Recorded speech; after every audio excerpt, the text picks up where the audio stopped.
अरे बच्चों, तुम तो खाना ढूंढ कर लाने वाले थे ना, तो ऐसे खाली हाथ क्यों आए हो? मम्मी, हमने खाना ढूंढने में अपनी पूरी मेहनत लगाई, लेकिन कुछ नहीं ढूंढ पाए। ऐसा कैसा हो सकता है भला? ऐसा ही हुआ माँ, और अब तो हमारा बहुत बुरा हाल है। ऐसा लग रहा है जैसे हमें भूखा ही सोना पड़ेगा। एक जंगल में एक चील अपने दो छोटे बच्चों के साथ रहती थी। एक बच्चे का नाम चिंकू और दूसरे का नाम टिंकू था। माँ, हम उड़ना कब सीखेंगे? हमारा भी मन करता है कि हम भी आसमान में उड़ें और अच्छी अच्छी जगह घूमें। अभी तुम लोग बहुत छोटे हो बच्चों, इसलिए नहीं उड़ सकते। कुछ दिन बाद तुम्हारे पंख निकल आएंगे और फिर तुम भी अपने पंख फैलाकर आसमान में उड़ सकोगे। ये कहकर चील फिजा में उड़ गई और घंटों मेहनत करने के बाद अपने बच्चों के लिए खाना तलाश करके आई। फिर तीनों ने एक साथ बैठकर खाना खाया। माँ, अगर आप कुछ देर और नहीं आती तो पता नहीं हमारा क्या हाल हो जाता। अरे बच्चों, खाना ढूंढना बहुत मुश्किल काम होता है। जब तुम बड़े हो जाओगे तब तुमको पता चलेगा। उस चील का यही रूटीन था। वो रोजाना मेहनत करके खाना ढूंढ कर लाती और फिर अपने बच्चों को खिलाकर बहुत खुश होती। धीरे धीरे समय बीत गया और अब चिंकू टिंकू दोनों के ही पंख निकल आए थे। माँ, अब तो हम उड़ सकते हैं ना?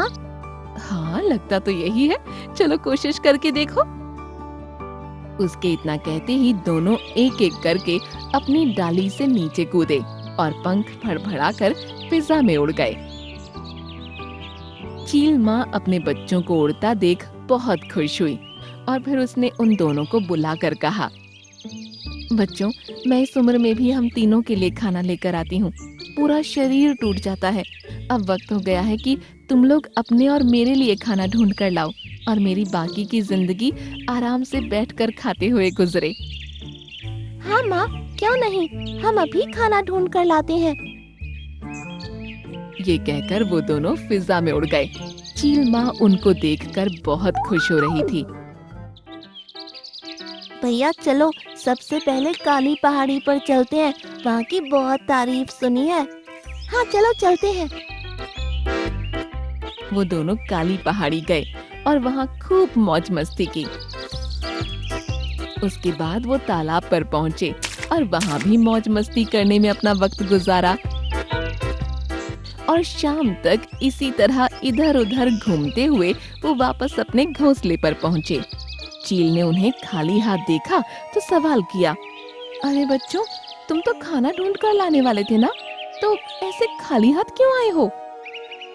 मम्मी, हमने खाना ढूंढने में अपनी पूरी मेहनत लगाई, लेकिन कुछ नहीं ढूंढ पाए। ऐसा कैसा हो सकता है भला? ऐसा ही हुआ माँ, और अब तो हमारा बहुत बुरा हाल है। ऐसा लग रहा है जैसे हमें भूखा ही सोना पड़ेगा। ये सुनकर चील बहुत परेशान हो उठी। ऐसा मत बोलो बच्चों, एक माँ के जिंदा रहते बच्चे कभी भूखे नहीं सो सकते। वो उसी समय खाना तलाश करने निकल गई। पता नहीं अब माँ को कितना समय लगेगा। बहुत तेज भूख लगी है भैया। अरे आ जाएंगी यार, थोड़ा सब्र तो रखना ही पड़ेगा ना। चील बेचारी बहुत मेहनत से खाना ढूंढ कर ले आई और जैसे ही उसने उनके सामने खाना रखा, वो दोनों उस पर टूट पड़े।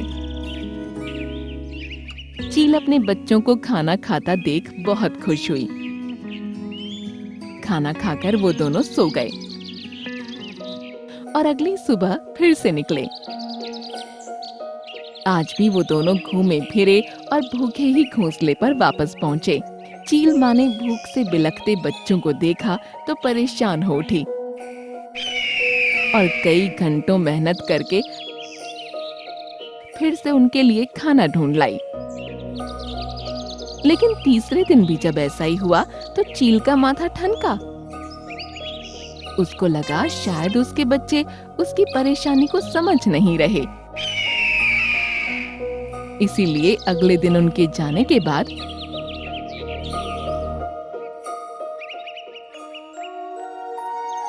मेरे बच्चे अगर इस बढ़ती उम्र में आलसी बन गए तो आगे चलकर जब मैं मर जाऊंगी तो वे अपनी जिंदगी कैसे बिताएंगे।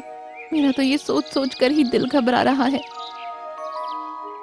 कुछ देर बाद टिंकू चिंकू जब वापस अपने घोंसले पर पहुंचे तो चील को वहां न पाकर परेशान हो उठे।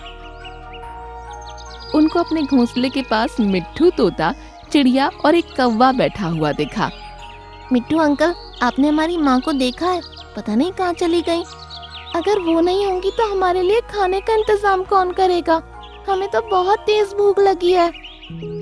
अब वो ऐसी जगह चली गई है जहाँ से वापस नहीं आ सकती। हम समझे नहीं मिट्टू अंकल, आपका क्या मतलब है? वो आज दोपहर में ज्यादा कमजोरी आने की वजह से मर गई। क्या कह रहे हैं आप अंकल? ऐसा कैसे हो सकता है? तुम जैसी नालायक औलाद हो तो ऐसा हो सकता है। बड़े होने के बाद भी तुम उसी से खाना मंगवाते थे ना। बेचारी रात में तुम्हारे लिए खाना ढूंढने निकल जाती थी, तुमको खिलाती थी और खुद भूखी रह जाती थी। इसलिए रोजाना ऐसा करने से उसके अंदर कमजोरी बढ़ गई और आज दोपहर वो मर गई। हम लोग उसी को दफना के आ रहे हैं। ये सुनकर टिंकू चिंकू को बहुत बुरा लगा। उनको अब अपनी गलती का एहसास हो गया। उनकी आंखों से आंसू निकल पड़े। हम कितने बुरे बच्चे हैं, इसका आज एहसास हो रहा है। वो एक माँ होकर हम दो बच्चों को कभी भूखा नहीं सोने देती थी और हम दो लोग होकर भी उस एक माँ के लिए खाना नहीं जुटा पाए। लानत है हम पर। अब कोसते रहो अपने आप को, हम तो चले अपने घर। ऊपर वाला तुम्हारे जैसी औलाद किसी को ना दे।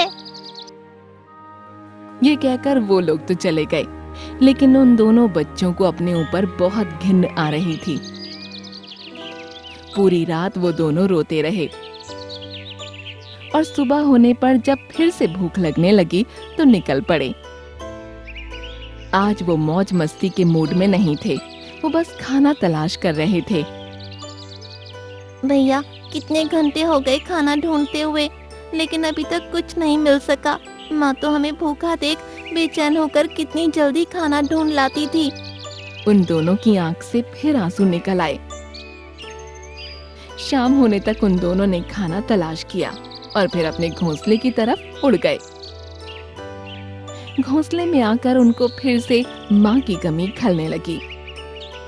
भैया, खाना शुरू क्यों नहीं करते? आप तो भूखे थे ना। तू खा ले टिंकू, मुझे तो खाने का मन ही नहीं हो रहा। माँ की याद आ रही है। वो साथ होती तो उनके साथ बैठकर खाते। हाँ भैया, मेरा भी बिल्कुल मन नहीं कर रहा ऐसा खाने को। तभी उनकी चील माँ वहाँ आ पहुँची और दोनों बच्चों को देखकर मुस्कुराने लगी। उसे देखकर वो दोनों हैरान रह गए और उससे जा लिपटे। माँ, आप जिंदा हो? हमें इस तरह छोड़कर क्यों चली गई थी आप? हाँ मेरे बच्चों, मैं जिंदा हूँ। तुम्हें सबक सिखाने के लिए मुझे ऐसा करना पड़ा, माफ कर दो। नहीं माँ, आप हमें माफ कर दीजिए। हमने आपके साथ गलत किया था। आपने तो हमारी आंखें खोलने के लिए नाटक किया। चलिए, आज पहले खाना आप शुरू कीजिए, तब हम खाएंगे। ये सुनकर चील की आंख में आंसू छलक आए। उसने खाना शुरू कर दिया। बच्चों, तुम भी शुरू करो ना। बच्चों के भूखा होते हुए माँ अकेले कैसे खा सकती है? अब चिंकू टिंकू ने भी खाना शुरू किया। अपनी माँ को वापस पाकर आज उनको बहुत खुशी हो रही थी। तभी मिट्ठू, कौवा और चिड़िया भी वहाँ आ गए और उन तीनों को देखकर मुस्कुराने लगे, क्योंकि वो भी चील माँ के इस प्लान में उसके साथी बने थे। उस दिन से चिंकू टिंकू को अपनी जिम्मेदारी समझ आ गई। चील को वो अब और ज्यादा प्यार करने लगे। अब रोजाना वो अपने और अपनी माँ के लिए मेहनत करके खाना लेकर आते और तीनों मिलकर खूब मजे से खाते। तो चिड़िया ने 2 अंडे दिए हैं। अब तो मैं भर पेट खाना खाऊंगा। अभी इस अंडे को अपना आहार बना लेता हूँ। बरगद के पेड़ पर चिड़ा और चिड़ी एक दंपति रहते थे। उनकी नई नई शादी हुई थी। चिड़िया पेट से थी। दोनों हंसी खुशी अपनी जिंदगी जी रहे थे। उसी पेड़ पर एक बाज रहता था, जिसका एक पर तो सही था, पर किसी वजह से उसका दूसरा पर कट गया था। कैसी हो चिड़िया रानी? कहीं घूमने जा रहे हो क्या दोनों? अच्छा है। बाज, मैंने तुमसे कितनी बार कहा है कि कोई कहीं जाए तो उसको टोका मत करो, क्योंकि टोकने से काम बिगड़ जाया करता है। अरे बास भैया, तुम्हें करना क्या है? हम कहीं भी जाएं, तुम तो इसी पेड़ पर बैठे रहते हो, न कहीं आते न कहीं जाते। तुम्हारा भरण पोषण भी हमें ही तो करना पड़ता है। मैंने तो यूं ही पूछ लिया था, क्योंकि तुम दोनों तैयार होकर जा रहे हो और बहुत ही अच्छे लग रहे हो।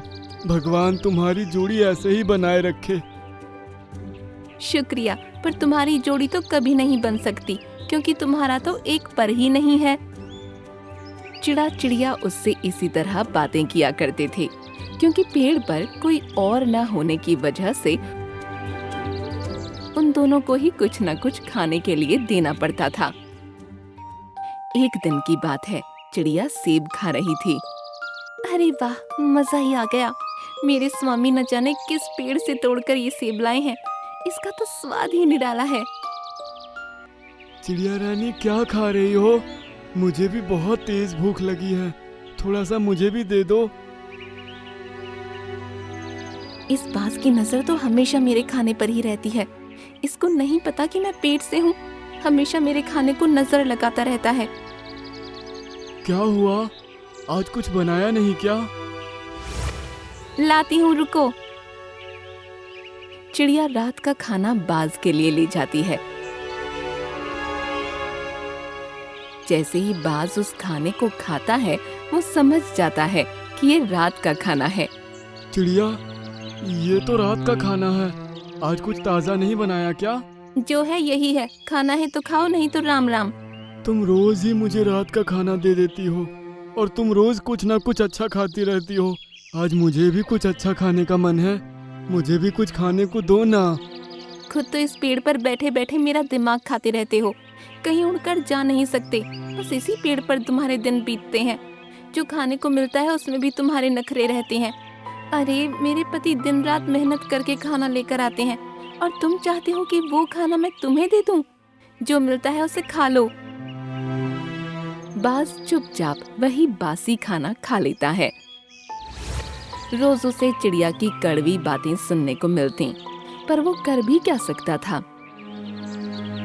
वो उड़ नहीं सकता था, इस वजह से वह अपने खाने का इंतजाम भी नहीं कर सकता था। इसलिए वह चिड़िया की कड़वी बातें चुपचाप सुन लेता और कुछ नहीं कह पाता। हे परमात्मा, तुमने अगर मुझे जीवन दिया ही है तो ढंग का क्यों नहीं दिया? मेरे जीने का क्या फायदा जब मैं किसी के काम ही नहीं आ सकता? मैं अब एक बोझ बन गया हूँ। यहाँ इस पेड़ पर वैसे ही कोई पक्षी रहने को नहीं आता, और जो आता है उसको मुझे खाना खिलाना पड़ता है। एक दिन की बात हो तो समझ में आ भी जाए, क्या मेरा जीवन इसी तरह से बीतेगा? आपने मुझे 2 सही पर क्यों नहीं दिए? काश मैं भी उड़ सकता, आसमान से बातें कर सकता और मनचाहा खाना खा सकता। कम से कम किसी का दिल तो ना दुखाता। बाज इसी तरह से अपने आप को कोस रहा था। तभी उसकी नजर पेड़ के पास एक सांप पर पड़ी। सांप ललचाई नजरों से ऊपर की तरफ देख रहा था। ये चिड़िया तो पेट से है, कुछ ही दिनों में ये अपने अंडे देगी, तब मैं इसके अंडों को खा जाऊंगा। बहुत दिन हो गए किसी पक्षी के अंडे नहीं खाए। सांप की बातें बाज सुन लेता है। कुछ ही दिनों बाद चिड़िया 2 अंडे देती है। चिड़ा और चिड़िया दोनों बहुत खुश होते हैं। एक दिन चिड़िया की तबीयत खराब हो जाती है, तो चिड़ा उसे डॉक्टर के पास ले जाता है। बाज, तुम वैसे तो किसी काम के नहीं हो, पर जब तक मैं चिड़िया को डॉक्टर के पास से दिखा कर लेकर आता हूँ, मेरे अंडों का ध्यान रखना। तुम बेफिक्र होकर चिड़िया को लेकर जाओ, तुम्हारे अंडों की जिम्मेदारी मेरी है। दोनों उड़ जाते हैं और अंडे वहीं रह जाते हैं। सांप इसी मौके की तलाश में था। अच्छा, तो चिड़िया ने 2 अंडे दिए हैं, अब तो मैं भर पेट खाना खाऊंगा। अभी इस अंडे को अपना आहार बना लेता हूँ। पर ये बाज तो यहाँ पर बैठा हुआ है। अरे ये बाज क्या कर लेगा? हाँ, इसके तो पर ही काम नहीं करते। इसके ऊपर अपने अंडों को चिड़िया छोड़ कर गई है। कितनी मूर्ख है वो। सांप पेड़ के ऊपर चढ़ रहा होता है तो बाज उसे देख लेता है। जहाँ पर है वहीं पर रुक जा सांप। खबरदार जो तूने ऊपर आने की कोशिश की तो। ये मुझे कौन खबरदार कर रहा है? एक अपाहिज बाज जो खुद उड़ भी नहीं सकता। अगर तूने एक कदम भी आगे बढ़ाया तो ये तेरे लिए अच्छा नहीं होगा। मैं चिड़ियों के अंडों को खाऊंगा। देखता हूँ मुझे कौन रोकता है। चिड़ियों के अंडों के पास पहुंचने से पहले तुझे मुझसे मुकाबला करना होगा। हाँ। अच्छा, तो तू मुझसे मुकाबला करेगा? सांप बाज की फिक्र किए बिना पेड़ पर चढ़ जाता है, पर जैसे ही वह ऊंचाई पर पहुंचता है तो बाज उसे अपने पंजों से दबोच लेता है और इतनी तेज दबोचता है कि वह अपने आप को छुड़ा ही नहीं पाता। इतने में चिड़ा और चिड़िया वहां आ जाते हैं। ये सांप यहाँ कैसे आ गया? मेरे बच्चे तो ठीक है ना? चिड़िया, अपने अंडों को संभालो। मैं इस सांप को संभालता हूँ। जल्दी जाओ, ये तुम्हारे अंडों को खाने आया है। चिड़ा भी बाज के साथ मिल जाता है और सांप को दबोच लेता है। सांप घायल होकर वहां से अपनी जान बचाकर भाग जाता है। चिड़िया ये सब देखकर बहुत खुश होती है कि बाज की वजह से उसके बच्चों की जान बच गई। बाज भैया, तुमने आज मेरे बच्चों की जान बचाई। मैं तो न जाने तुम्हें क्या क्या कहती रही, और तुमने अपनी जान पर खेलकर सांप से लड़कर मेरे दोनों बच्चों की जान बचाई। मैं तुम्हारा एहसान कभी नहीं भूल सकती। बाज भैया, हमें माफ कर दो। हमारी कड़वी बातों से ना जाने तुम्हारा कितना दिल दुखा होगा। हम तो तुम्हें किसी काम का नहीं समझते थे, पर तुमने फिर भी हमारी मदद की। अरे ये तो मेरा फर्ज था। अब चिड़ा चिड़िया दोनों बाज का बहुत ध्यान रखते थे और हमेशा उससे प्यार से बातें किया करते। तीनों हंसी खुशी बरगद के पेड़ पर रहा करते थे।